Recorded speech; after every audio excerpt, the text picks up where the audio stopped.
Okay, boys, chaps, lads, we're here again. Very interesting topic. I say this on every single episode because I really do mean it.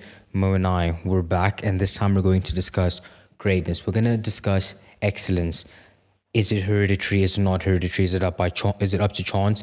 Is it up to somebody's location? Is it up to the way they were brought up? We're most certainly going to find this out on today's episode. I'm your host, Niphó. I've got Mo in the back. Mo, let them know you're alive and well. Alive, keen for another one. Let's go. Sweet. So Mo and I have had this discussion before, right? And we can't seem to find an answer to it.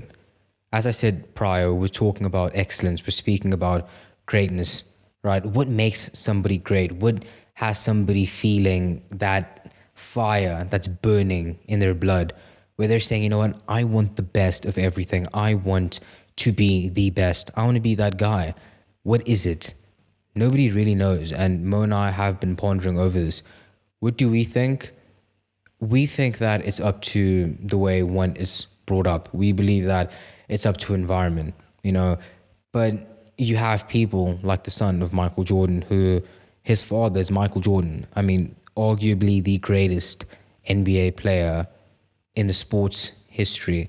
I mean, the NBA is known by God knows how many people now, and a large reason is because of that household name, Michael Jordan. But his son doesn't seem to possess that same drive that he does. Some could even argue that Michael Jordan and his son are similar, because Michael Jordan is known to be a gambling addict, which some could be like, you know what, that's a, how do I say this, a degenerate trait to have.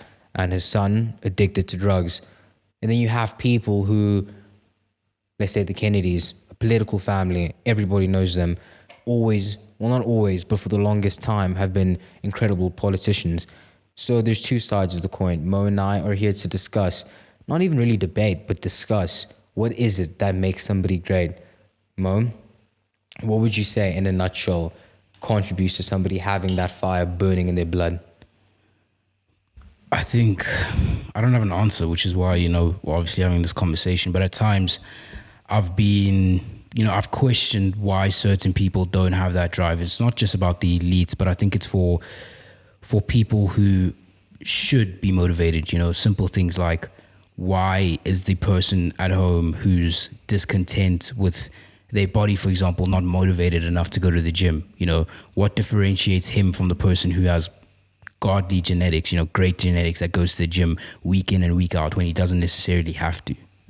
I mean, that's an excellent point, and listen, there's two sides to every coin, as everybody knows. So I'm going to mention some examples of people who you could argue where, greatness, excellence runs through their DNA. I mean, we have the Curry family in basketball.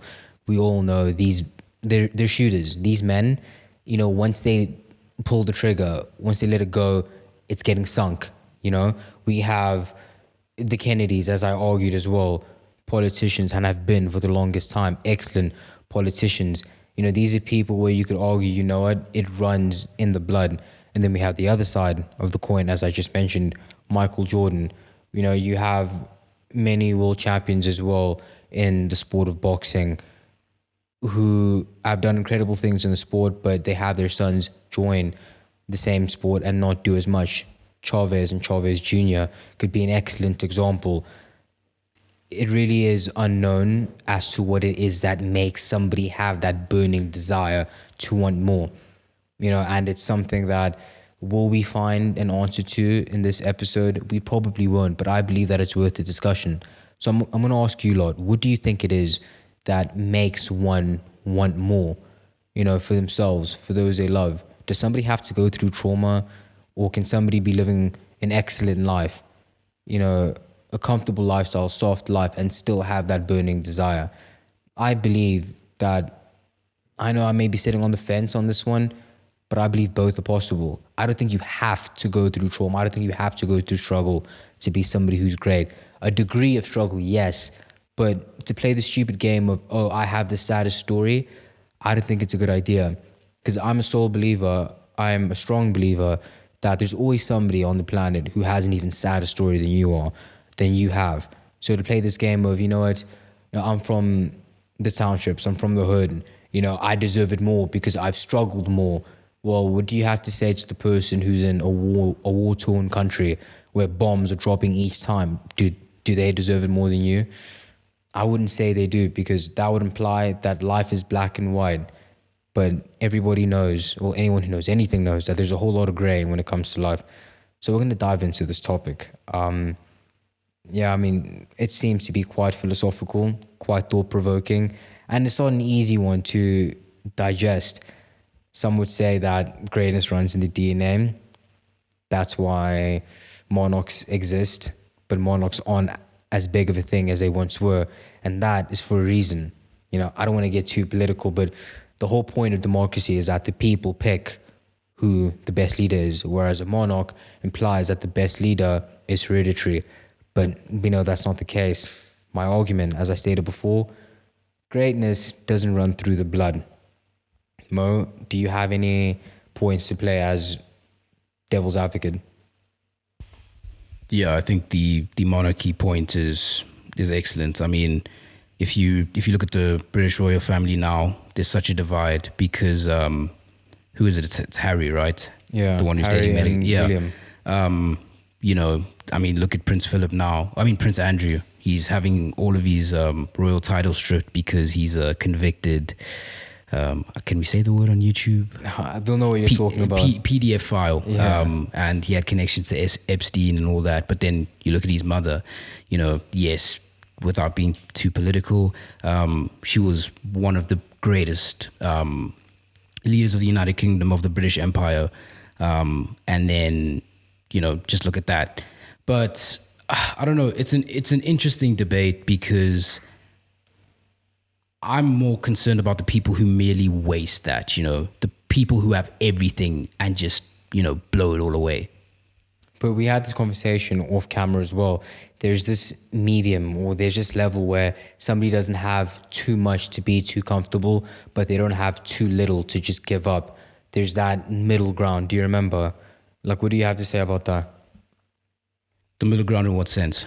Because remember when we spoke off camera, it was the thing of, some people have everything, so they see no need to, pursue more. And then you have the people who are so far down where it's almost as though they've given up, or they've accepted that, greatness and excellence is purely up to chance. Yeah, I think it also links to mentorship in some way. I honestly do believe that the children of those great men, women, I think to some extent they might have, spoiled the child. How it says in the Bible, spoiled. What's it? What's I can't remember, if I'm being real.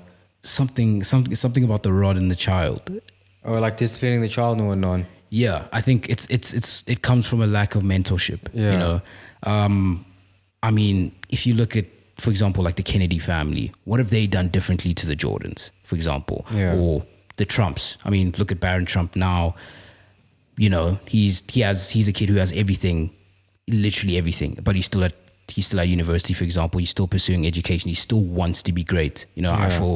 I think he's at Columbia, for example, Ivy League school. He wants to be great. So do you think that it's the parents who've basically, what you're saying is, let the kids down in terms of the mentorship, in terms of the guidance? Would you say it's more on the parents or not? The parents who are great? Yeah, I think to some extent it is, bro, because look at the elites, for example, right? We have the same debate about private school education versus public school education. Why would you spend all this money to send your child who doesn't necessarily have to study? Why would you send them to a private school instead of a public school? Why do the elites from around the world send their children to boarding schools like La Rosée in Switzerland? I think it's because they understand that fundamentally it's all a mindset that one can't merely adopt. You can't just pick it up from the ground and suddenly just become motivated or have this perspective. I think you can try shape them in that direction. I think that's what often elites do, like you're saying, the Kennedys, like the Trumps. But those who don't, we see the other side, like the Jordans. Do you think money has to do with it? Because, you have Floyd Mayweather, for example, right? I mean, he comes from poverty, he fights, he's undefeated, incredible boxing career, makes millions of USDs. But then when you look at his kids, they don't seem to have the same drive. When you look at his oldest daughter, everybody knows baby moms of NBA Youngboy. I mean, come on, you know what I mean? So it's almost like, okay, is the issue money? Is the issue mentorship? Is the issue environment? Because his daughter, Yaya, I believe her name is, she went to private school her entire life. But when you look at her, you would argue she's some woman from the projects. So what's going on? Do you see what I mean? Is it a money thing? Because I won't lie, I don't mean to digress, but this may be a bit controversial. But like when I think of the townships, obviously, it's unfortunate being brought up in that environment. But I ask the viewers an honest question, right? Think about any township, whether it be Tembis or whether it be Alex. If you were to give them all the money, fix the roads, there's toilets, there's bathrooms, there's money coming in, do you think that would still solve the issue? Because there's a saying that goes around the entire planet where people from the projects, they say, you can take me out of the hood, but you can't take the hood out of me. So I think it's more than just about money. I believe that, an average person or somebody even below average can give birth to somebody who's incredibly great, because there's people who are great with loads of money and the kids, the offspring, don't turn out not nearly as great, if great at all. But at the same time, there are those people where, they come from a great family and they come out even better. But what is it that makes that child, what is it that makes that person, continuously strive for greatness when their parents have it or even when they don't? How is it? I know we keep saying environment, but there's examples of both sides, I think playing devil's advocate for the child in the township who's not motivated and, follows the same linear path that their predecessors did, addiction, all those kind of degenerate things. I think for them, it's also a lack of exposure. I think that's why, for me, my gripe is with sort of the middle class child who is very unmotivated. I mean, you have an iPad, you have a computer, you have everything. You have, especially now in the digital age, you have so much exposure to all these great people, all these people who are doing great things, and you're still not motivated. To me, that's completely baffling. However, to the child in the township, I think it makes complete sense, because if that's your view of the world, like you can't just snap a person out of that, because you honestly believe that that's what the world is. I mean, it's the same thing when it comes to money. If you're rich in your own bubble, I mean, let's say you're earning 30,000 Rand in South Africa and everyone around you is earning 15K, of course you're going to think you're rich. But for example, if you're an American billionaire and you go to Saudi and you see those people who own oil rigs and run entire nation states, that's your new perspective of the world. Your exposure has led you to a point where you believe that in the little microcosm that you were in, you're not that special, which is why they strive for greatness. Do you understand? Yeah. Whereas the child in the township doesn't have that exposure. They don't understand that there's a world outside of what they're currently contained in. Yeah. So to them, they're very despondent. They, that's just all they know. So that's why they follow the same trajectory as their grandfather who was an alcoholic, as their great grandfather who was a drug addict. Yeah, but this goes back to one of our episodes we had before. Like, one must ask, I mean, listen, the pendulum always shifts. Everybody knows it. Today, this person has power and this person is up. The next day, they're down and it's a different person.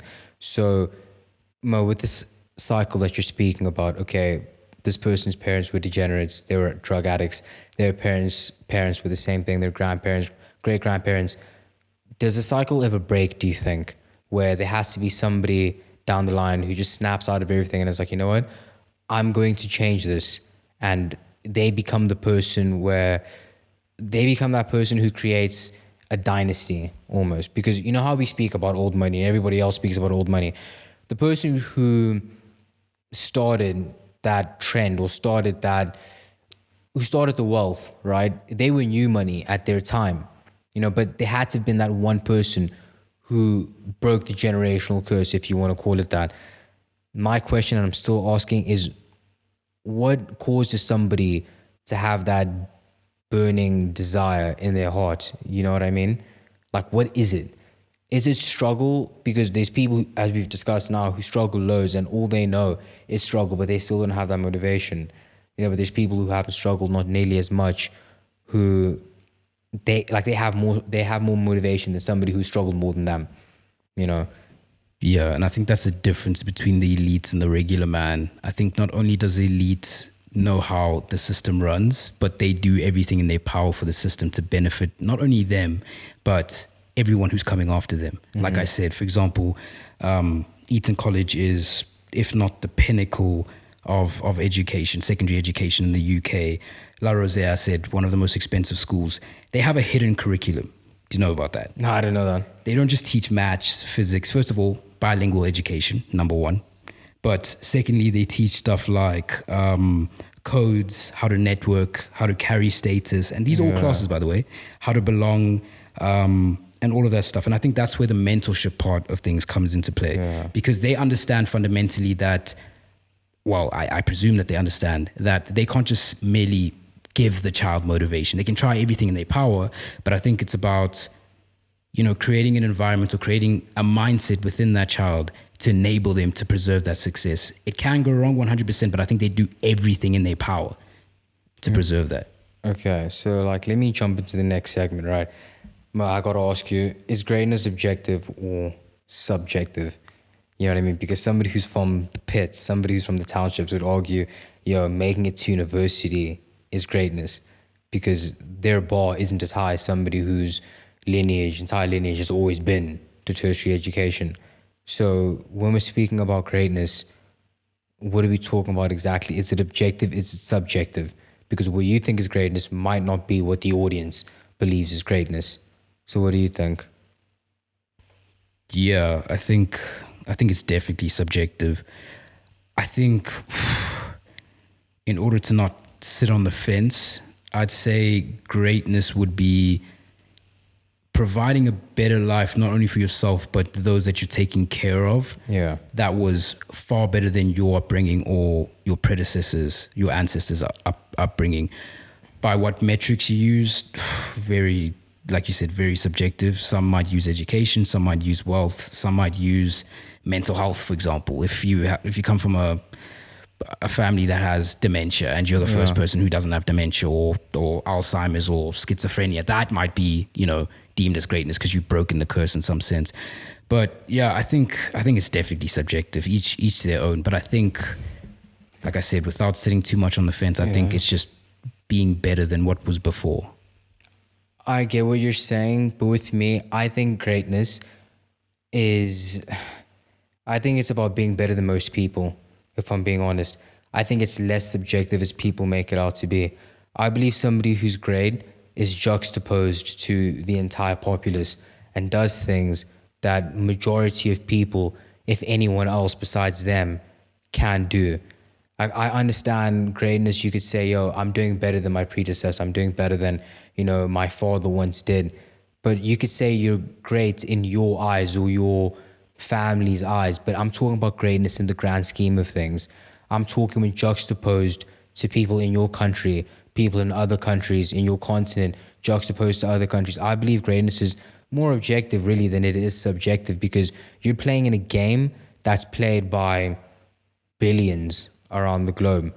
So I know it's a crazy stance to take. It's a bit insensitive, but I believe, greatness is something that most people just not only won't accomplish, but can't accomplish. But I think that's what makes it so incredible, And it's a bit of a harsh take. I understand that, but I don't know. I think it's more objective than it is subjective, if I'm being honest, because not everybody can be great. I mean, the word great it's a massive word. The GOAT, greatest of all time. I think you're up against billions, both dead and alive. So yeah, it's harsh, but I'm a strong believer that being great is just being better than most, if not all, not just in your family, but globally, regarding both people who are dead and alive. I think, what are you saying? Yeah, I think one thing that I've heard a lot of successful people say, and I think it kind of links to the point of how when you have everything, why do you keep striving for more? But I think the word that always stands out is legacy, bro. I think that's how a lot of the elites want to define greatness. Because if you look at, for example, people can't wrap their heads around why, for example, bodybuilders will pump their bodies full of chemicals and steroids, but for them it's about legacy. Dorian Yates says that he'd rather die by 60 and be 66-time Mr. Olympia, which he was, than die at 80 years old and not achieve anything. I think that's why, for example, Trump, who's turning 80 soon, is still in office, and So I think the overwhelming theme is legacy. They want to leave a legacy behind. Yeah, but also when we're speaking about legacy, I'm thinking of a historic legacy. Not just family orientated, hereditary. I love that point that you made, bro. Alexander of Macedonia, Alexander the Great, he died at the age of what, 31, 32? He was only king for about 10 years, but you could argue that he lived a more extraordinary life than most people ever lived to this day. So I believe greatness is immortalizing yourself. I believe being great is being spoken about even when you're dead. Because really and truly, when we speak about people like Muhammad Ali, for example, Muhammad Ali's been buried 6 feet under for quite some time now, but we keep speaking about him like he's still alive. So is he really dead? Yes, his body is gone, but the memory of him isn't. How many people have lived and died on this planet?